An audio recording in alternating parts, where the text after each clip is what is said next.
Hello, everybody. Recording live from somewhere. This is Zach Couples with episode number 34 of the Movement Debrief. And tonight's is going to be pretty good. It's going to be pretty good. That's all I can say about that. We're going to talk about hip laxity, all that types of thing. We're going to talk about what is agility? What does it mean to be agile when we say that term? And we're going to talk about smashing tissues. That's what's on docket tonight. Questions by the people, answers for the people. That's how we're doing it. Thank you to everyone who's contributed to the debrief so far. This show wouldn't be the same without you because I just have to make crap up. So thanks to all the contributors. If you have questions, please comment here or comment on whatever social media you want. I'll put them in the docket. But before we get into debriefing, how about a little bit of housekeeping? Did you guys see my blog this past week? This one, we dug into the note cards again, and we talked about agility. And drew on a lot of good sources for this one. Drew on my boy Lee Taft, drew on some Derek Hansen, drew on some Dan Pfaff. A lot of good people I've learned some of that stuff from, and I hope you guys found it useful. And if you haven't read it, go read it. It's pretty good. The hope is to continue to update that as I come across more agility-based things. So that's kind of what I have in plan for that. Otherwise, what else we got going on housekeeping-wise? Of course, the Human Matrix, September 15th and 16th.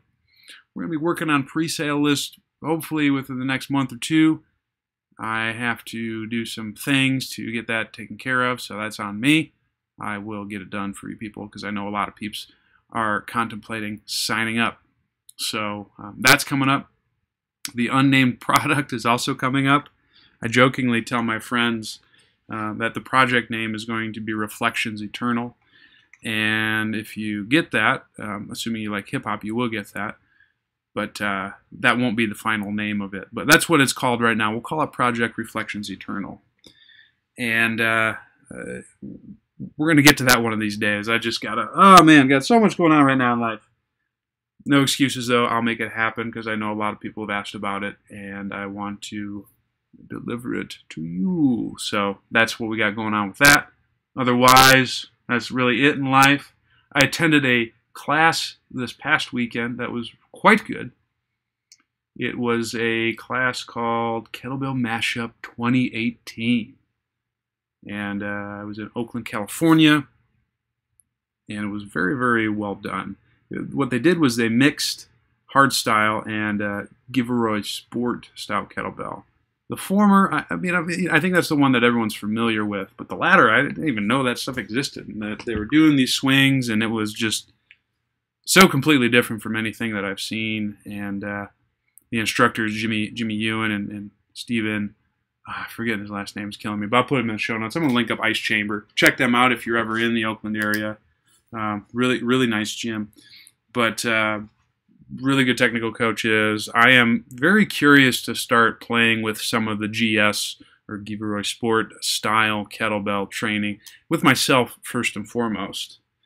Yeah, just to see what I can do with it, because it's kind of technically intensive, but I think it's a very good conditioning tool.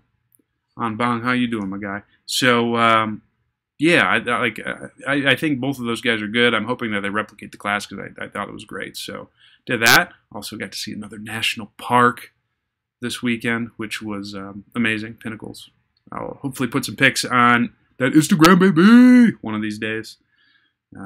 What else did I do? Got to meet up with a lot of good friends. So it was really, really nice. Got to meet some people who I haven't met before, or who I knew but didn't know that I knew, and now I know them. So it's just like the fam keeps expanding, and fam always recognize fam. So that was my weekend. I hope you guys had an outstanding weekend.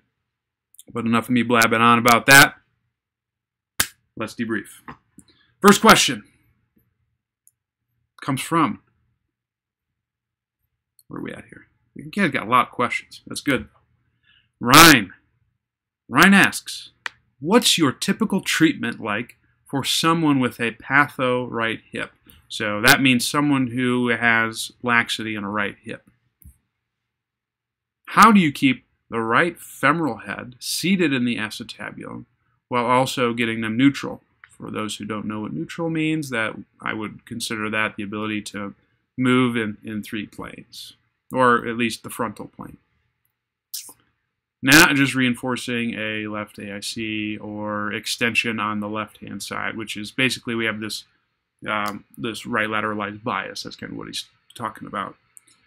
So Ryan, good question. Let's kind of break this down piece by piece. So patho right hip, what does that mean? What I think Ryan is talking about is if you have someone who has anterior laxity in the front side of the hip. Now, is there a good measure for this? I don't know. We can play these biomechanical games and say that based on this, and this, that this is lax, this is not. And I don't know, man. Like I'm really going back and forth in terms of if we're truly dealing with pathology in many of these cases. And the reason why I'm moving away from that is because I've seen range of motion change with the most innocuous of things, whether it's in classes or myself doing things. What is it to say that someone couldn't do something, some type of maneuver in their day-to-day life that leads to that change, and then they just present on your table with a measure in a particular way? So I don't know. I'm starting to move away from that kind of terminology. What I think Ryan is saying is probably some type of limitation. Let's just say that some type of limitation that would deviate from what we would normally expect. And so in the case of a patho right hip, you would see someone who has perhaps a limitation in hip IR, but most importantly, they would have a large amount of hip extension and hip external rotation. So if you think about it, anterior femoral glide is that. I get that by externally rotating the femur. I can also get that by extending the femur. So essentially, you do this enough, there develops some capsular laxity on the anterior aspect of the hip. And that's what my boy Ryan is talking about. Now, what's also problematic is if you have someone who has movement limitations on the left side, in this case. If I'm doing activities to perhaps stretch the posterior aspect of the hip, then I'm essentially pushing them into their right hip a little bit more, which is not necessarily desirable. Because if I don't have range of motion on the left-hand side, they can never really offload that right side. So you're essentially potentially, ooh, I like that, essentially potentially pushing someone back further into a range of motion that they're already kind of stuck in, for lack of a better term. So what do you do in this case? Well, Ryan, I'm glad you asked. What I think you got to do, first and foremost, is I would select some type of intervention that is going to do something to both sides, so a more bilaterally oriented intervention, whatever that is. Because a lot of times if you do that, first and foremost, you can kind of clean these things up. But, so like for example, if you got someone with a narrow infrasternal angle, maybe you're doing some type of quadruped-based activity to reestablish sagittal plane, and that might be enough to get them to loosen up their left side, and you may see some nice changes on the right side. Or if they're wide, maybe you're doing something overhead. I got to talk about that. Or I have a talk available about that. I'll link it in the show notes. After you've done that, let's say that there's still a limitation present. What I would do in this case is I would chase first before going after the left-hand side.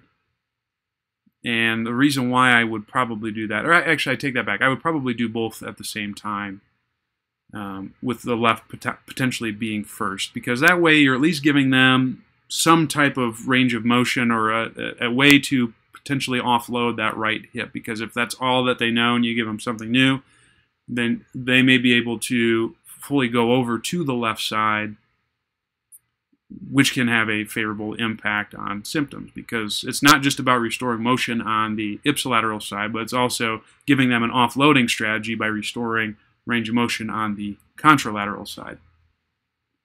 Once you've done that, then I go right after stretching them in the posterior aspect of the hip. That's the first line of defense for someone who potentially has anterior hip laxity. And so if you think about this mantra, it may be helpful. I always want to load before I explode.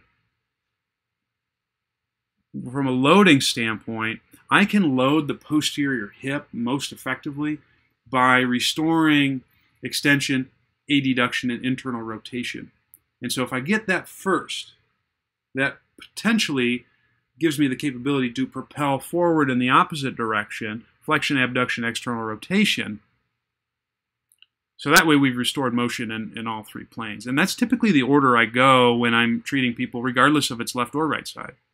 So, for example, if I have someone, let's say, who has multidirectional limitations on a hip, I'm first restoring extension, adduction, and internal rotation.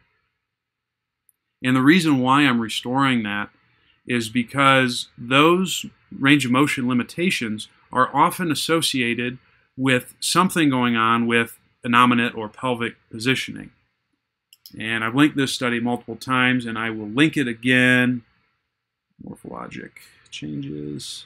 But there's a study out there done on people with femoral acetabular impingement, and they found that if you anteriorly tilt the pelvis, you get a loss of internal rotation range of motion. And so you could try to, do all your anterior stretching to restore flexion, abduction, and external rotation. But if the pelvis is shot forward, you got problems, fam. So you got to get that back. And we can reason to believe that we may potentially be getting that back if we restore extension, adduction, and internal rotation in the hip. Because if we've done that, we know that that association between anterior pelvic tilt and loss of IR is restored. So you give them access, maybe a myth for you, AT. But if we give them access to motion in a relatively neutral pelvic position, which I don't like to say, but if we get them out of an extension-based posture first, then we can do activities that could potentially put them in that position and restore those ranges of motion. So if you have someone who's got the limitations on the right side, restore that first, because likely what's going on is the pelvis or the lumbar spine or something has dipped forward for whatever reason. You get them back by altering pelvic positioning, restore that range of motion, and then teach them to be able to shift the pelvis left versus right and done unilaterally. So that's what I would say you do in this case. To summarize my point, it all starts with pelvic positioning regardless of hip laxity or not. So you always go after extension, adduction, and internal rotation first and foremost. Once you've gotten that, then you go flexion, abduction, external rotation. And that should take care of the problem. If you go by that mantra, the loading into IR, exploding into ER, you should be okay regardless of if someone has hip laxity or not, and you shouldn't bury them in the hip. So, good question, Ryan. Bay Rasco has a question for me. See what I did there? Quick question. What do you do when you feel like the client or patient is falling in love with you? It must happen a lot to you. This guy, he's a joker. Dave, that's a good question. So I will answer this. David asks on Instagram, Zach, quick question. What do you do when you feel like the client or patient is falling in love with you? It must happen a lot to you. I try to keep it professional as much as I possibly can with an edge of flirtation, if that makes sense. Basically,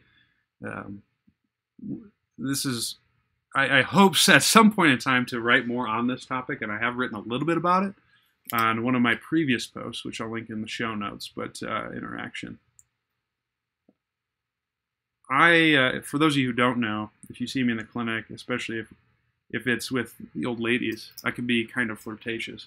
But I think that that's probably my personality with everyone to some degree, because it's not that I'm all about just getting buy-in, but the most important piece that you need to have when you are developing some type of relationship, whether it is with a patient, whether it's with a client, whether it's with a person, whether it's with a significant other or a potential significant other, is you have to have that rapport. You have to have that relationship. And so what do? You do whatever it is in your power to establish that relationship. Me, I make jokes. I flirt. I do all those types of things because that's just how I roll. That's just my personality. And I always try to keep it professional insofar as I can do that. It's something I struggle with to some degree. Not in the sense that I'm just all on like hitting on all the chicks that I work with, but like sometimes I talk about things that I probably shouldn't talk about in a clinic. I did that earlier today. We had some good laughs, me and another client. But that's just all about getting a read on people. And so as long as you, Dave, get to the point where you do not cross the line, and you know what line I'm talking about with the patient, you should be okay. But yeah, I try not to go too far, and I feel like I'm pretty good at reading people to know when to push something and when to not. So that's how I prevent clients from falling in love with me. So, Dave, that's a great question. Stay tuned. I'm hoping to write more on that. Next question comes from Sham, which kind of reminds me of Sham God, the basketball player. He was good. So Sham asks on YouTube, "Hi, Coach. You have elaborately explained the process of becoming more agile here. This is one touchy area where very few coaches want to address, especially when most believe that agility can't be taught or all the fancy footwork drills won't help one become better in exhibiting agility in real-world situations. I really liked your presentation, and thank you for the info." Sham, that's a good question. So let me break this down again. So how do you become more agile? And I think what I'm hearing Sham mention is kind of a question of transfer from some of the typical drills that someone may perform from an agility-based standpoint. So a lot of the stuff that I posted, actually. And with that, what I think has been very humbling for me with my experience working in the NBA is I really do question how much a lot of those agility drills that we do transfer. If they are done in a context that is such as something we would do in a gym or something I would do with my clients. For example, I remember a lot of times I would do jump training with some of my people in the NBA, and we would work on landing mechanics. We'd work on all these things. We'd work on the first step in a lateral shuffle. We did all these things. And guess what they did as soon as they got in the game? None of it. And the reason why that is, to me, is because of context. Just because you do something in this particular drill scenario doesn't mean that it's going to transfer when the game's on the line, so to speak.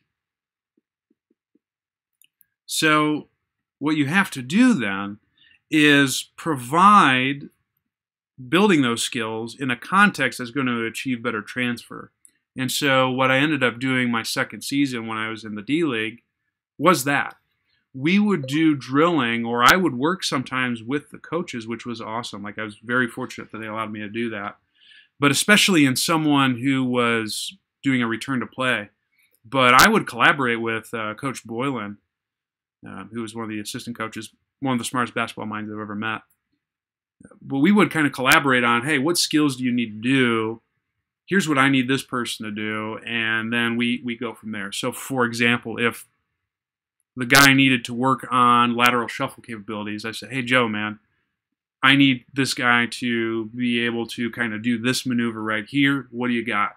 And he would put them in these particular positions to achieve that, or these particular drills. So what God damn it, Data. What you do in that case is we would find a drill that the player needed to do in the game, and we would incorporate some of the things he needed to do from an agility standpoint within that drill, problem solve. And if he was not doing it to the way we technically wanted it, then I would take him off to the side and we'd break down the maneuver and throw him right back in. And eventually we got to the point with some of these return to plays where we would do that in a scrimmage. We didn't do that in the game because winning is the most important thing, but that's probably as far as we got. But like in a perfect world, maybe you do that in the game. Maybe it's like, hey, if it's a preseason or something like that, maybe you're putting them in scenarios where, or against players who do this type of maneuver a lot, and you use that to help them challenge the skill that you're building. And so I really don't think that a lot of the drills have transfer, or at least the further away you get from the sport itself or the task itself, the less and less you're going to see carryover. So for me, Sham, what I do in this case is take them into their sport. And if there's a skill that I am trying to achieve, whether it's lateral shuffle, a crossover run, something like that, that has to be done in the sport in order for there to be any type of transfer or carryover. And not only that, but a lot of agility is based on your ability to react to a stimulus. And if you don't have something to react against and move in such a manner that is much more reflexive, reactive, all of these types of things, you're not going to be agile. That's why the foot ladder or the ladder agility stuff doesn't work, because there's nothing that you're reacting to. And just because you're taking short, choppy steps doesn't mean you're going to be fast. Doesn't mean you're going to change direction well. It doesn't mean all these things. We have to bring our drills that we utilize to the task as best as we can, especially at the tail end of rehabilitation efforts. And collaborating a bit more effectively with the sport coaches can probably save us as strength coaches a lot of time working on these skills. Because if you get them doing the skills there, then you can work on whatever else isn't being covered with your time, whether that's building strength, whether that's restoring variability, whatever. But point being, I think for agility, it has to be done with something close to the sport to be most effective. And if you have any effective surrogates, maybe you're doing something with fit lights or something along those lines where you're doing big drills or doing big sprints. There's a couple other things that people use to get that. Like, and I'm not talking like you're doing these tappy things, but you'd have like a light in this spot, and then you have a light maybe 10 meters the other way, and you got to decide which one you're going to hit based on when the light goes off. So that's what I would think. So Sham, good question. I had a couple other questions pop up on YouTube. Okay. So Anbong asked, is there hip laxity on the right side? Yes, you can have that. First off. Second off, Charlie, how would you address hip laxity for those that require extreme ranges? Acrobats, gymnasts, martial artists. Charlie, that's a good question. Let me preface that I haven't worked with the highest level people in any of those things. I've worked with some gymnasts, but most of these were young kids. And what I would say in that case is I think laxity is something that is necessary to perform the given sport. But from my standpoint, if someone is coming to see me, I'm still going to do things that restore variability. And a lot of times that can lead to improvements in regards to laxity. And so I wouldn't treat these people any different, Charlie.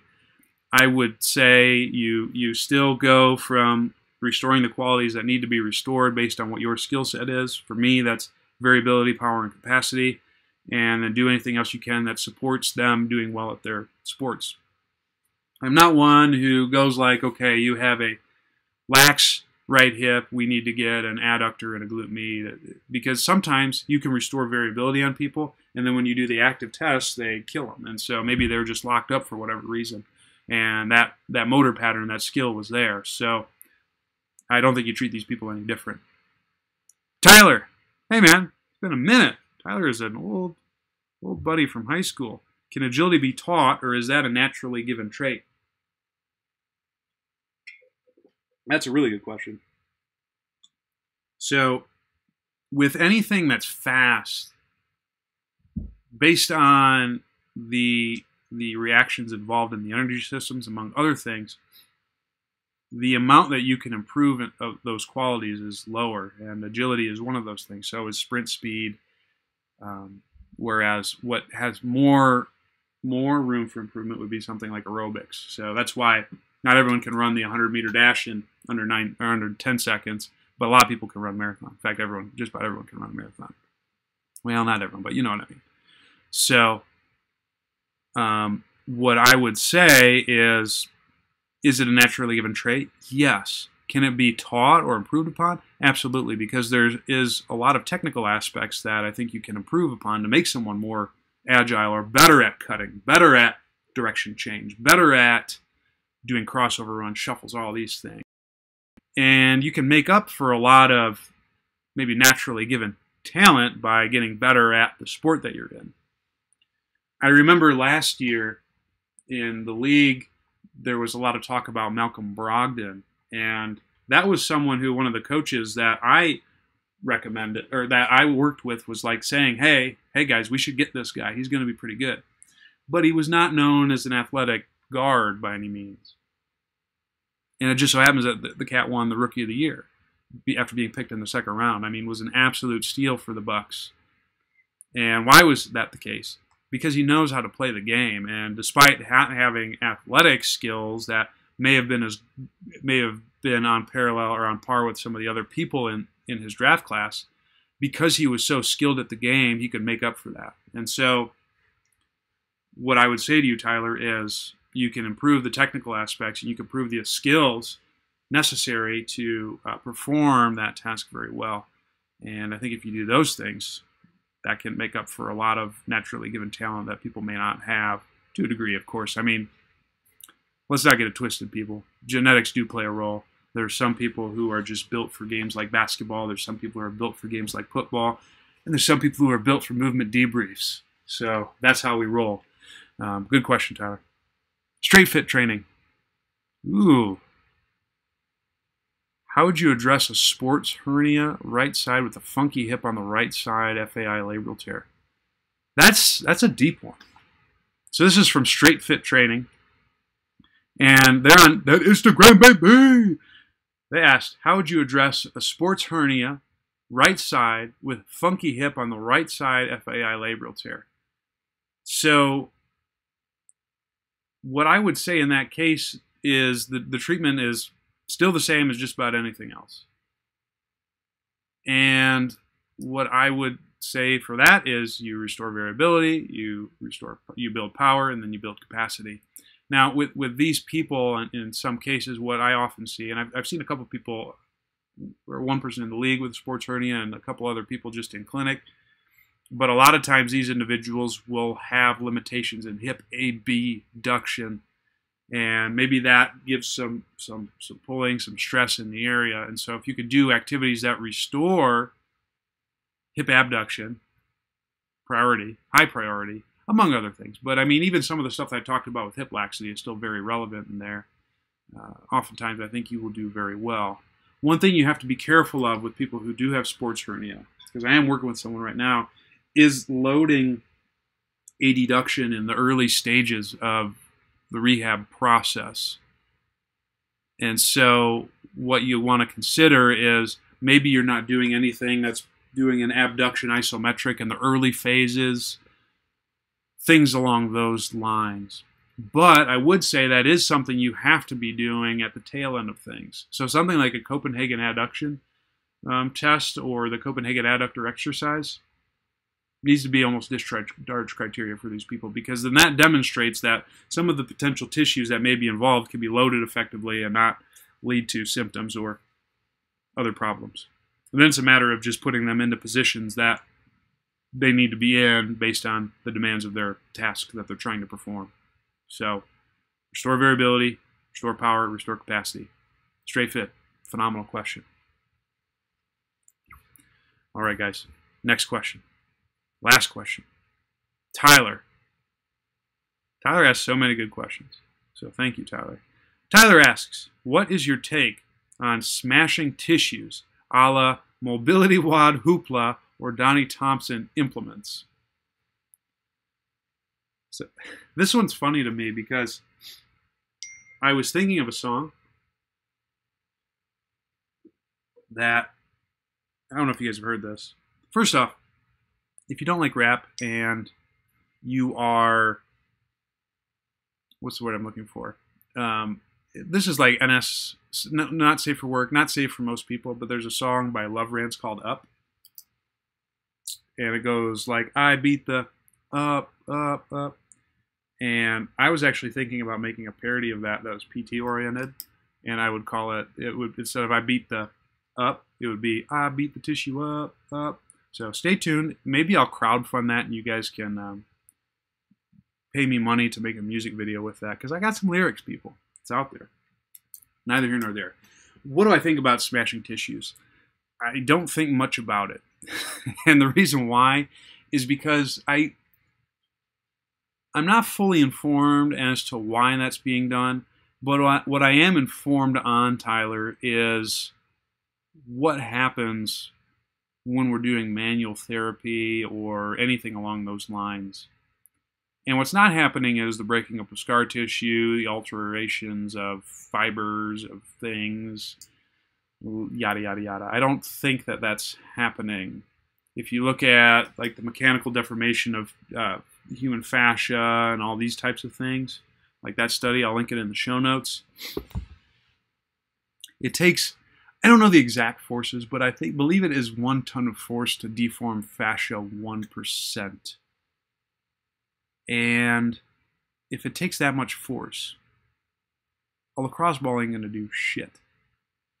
So I don't use that stuff that much. And I don't think it works from that type of mechanism. What's a more plausible mechanism is activity of the endogenous opioid system and potentially the endogenous cannabinoid system. So sometimes if you put a bunch of pressure or compression on a particular area, that stimulates potential opioid receptors in the area. Sometimes doing things to the skin, because the skin, the keratinocytes actually have endogenous opioids and I believe some endogenous cannabinoids, but that can kind of flood the area, reduce pain, and if you have alterations in pain, perhaps that alters range of motion, that alters muscular tone, all of these types of things. And you can have a favorable impact on range of motion and how you feel. You're probably also getting some stimulation of things like the Pacinian corpuscles and all those types of cells within the skin and the connective tissue and the fascia that can favorably impact movement. And that can be very valuable for some people. It's not something I would program for anyone, though, unless the only time I would ever program this is if they liked it and they requested it. Because one thing I think we don't consider with these types of things, you know, even myself, I'm kind of poo-pooing this right now, but people poo-poo everything. But we have to take into account patient preference or client preference. Because if we don't do that, we miss out on a huge opportunity for maximizing the placebo effect. And I'm not saying that in a negative context, but more the non-specific effects. If someone believes something is going to work and you sell it really well, even if there's no research to show it, chances are it's probably going to work. I hit a low point in my career last week, and I did an ultrasound on someone. Why did I do that? Because they asked. Do you think I upsold it? Absolutely. Even though I was slowly dying on the inside. But damn it if it didn't work. He felt better the next day. And I take something such as smashing tissues in the same vein.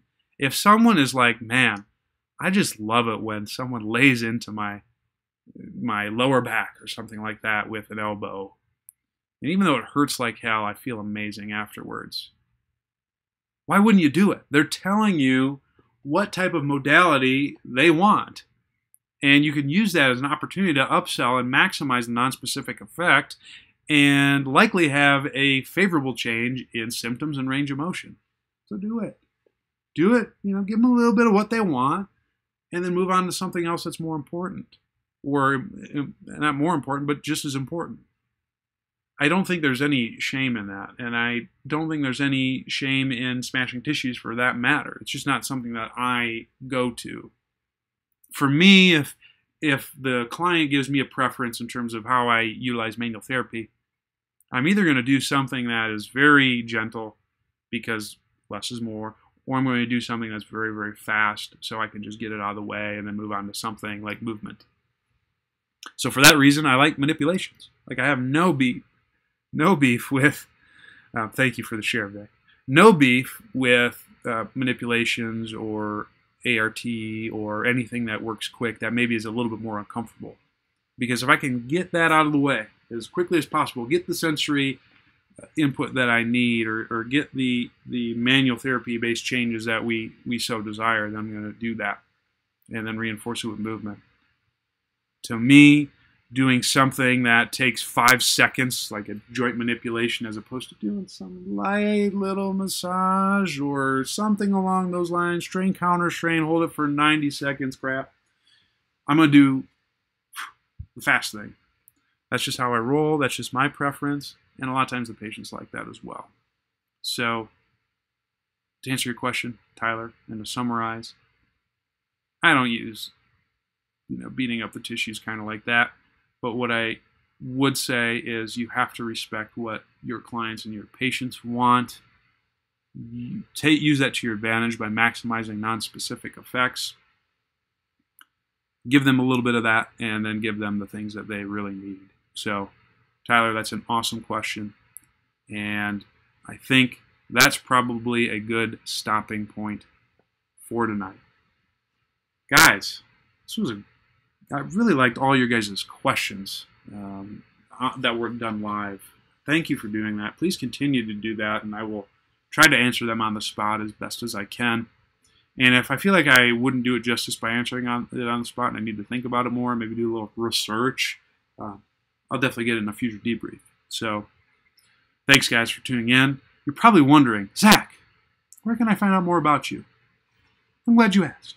First off, go to zachcouples.com.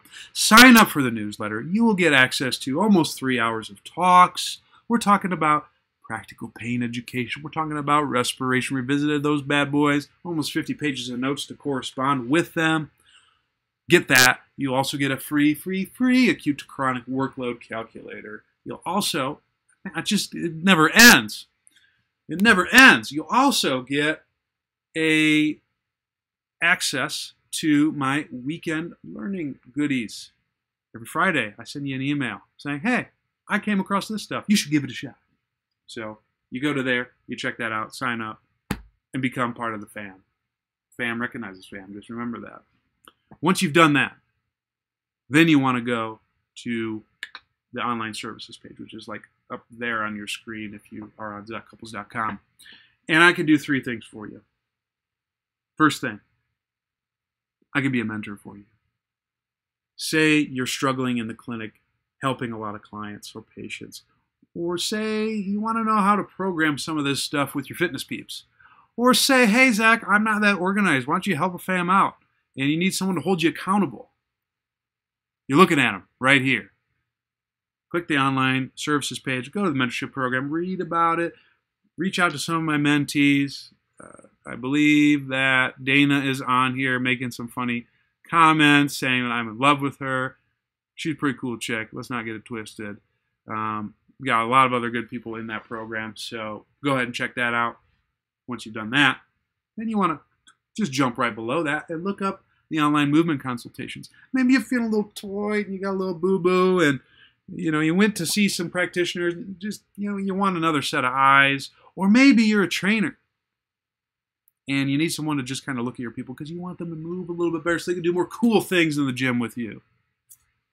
That's what I'm here for. Movement consultations, check it out. Last but not least, say you want to drop a little bit of weight. Say you want to do a little bit more high-intense work post-rehab. Say you want to get better at athletic-based things. I do online training. You should probably go ahead and check me out there. We'll write you a program a month You'll have access to emailing me. It's going to be great. It's going to be specific to you and your needs, and we're going to get you to become the best you. Check me out there. Once you've done that, you've scoured ZachCouples.com, and you still can't get enough, you may want to go to Facebook. That's you guys right there. Facebook.com/ZCouples. I do all types of stuff there. Go to Twitter then after that.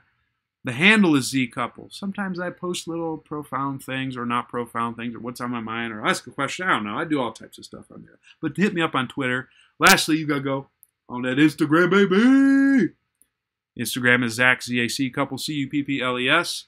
I guess it wasn't lastly. Also check me out on YouTube. Just search Zach Couples. You'll find me.